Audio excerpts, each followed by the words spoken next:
5 key steps in a risk management framework. The first step is to establish the context.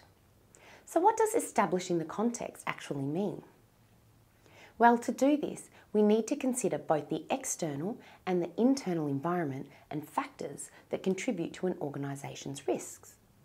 From an external perspective, we need to consider the current and future economic environment and other external factors such as competition and political or regulatory upheaval that can influence the organisation. This is where a Porter's 5 forces analysis or PEST analysis can be useful. Internally, we need to consider the organisation's functional currency, operations, strategic objectives, and its stakeholder expectations or requirements. We also need to consider the culture of the organisation, in particular the risk appetite.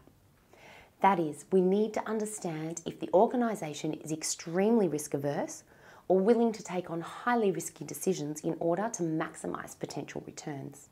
Once we have an understanding of the risk environment or the context, the second step is to identify our risk exposures. These are our apparent risk exposures. That is, the perceived exposures that may result from particular activities or circumstances. To do this, we need to look at the source of our risk exposures, for example, borrowings or investments resulting in exposure to interest rate movements, or transactions in a foreign currency that result in exposure to volatility in foreign exchange rates.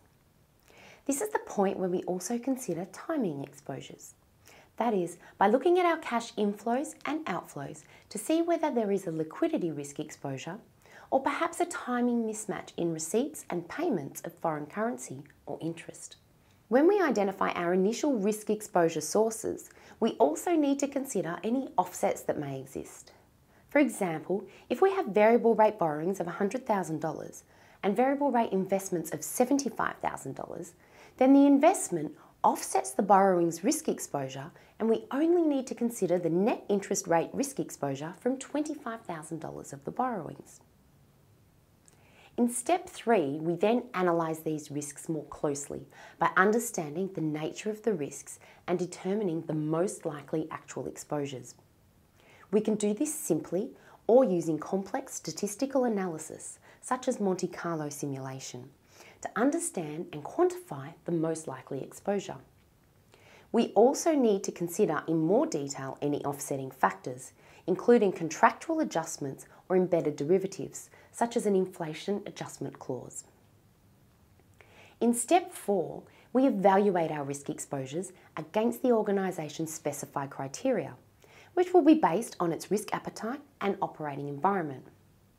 Evaluating risk exposures in this way enables the organisation to prioritise the risks that require either immediate action to reduce the exposure, ongoing close monitoring or review, or regular high-level review. Once the risks have been prioritised in this way, we can move to step 5 and determine and implement controls to treat risks as required. Treatment of risk will depend on the type of risk and severity of the consequences.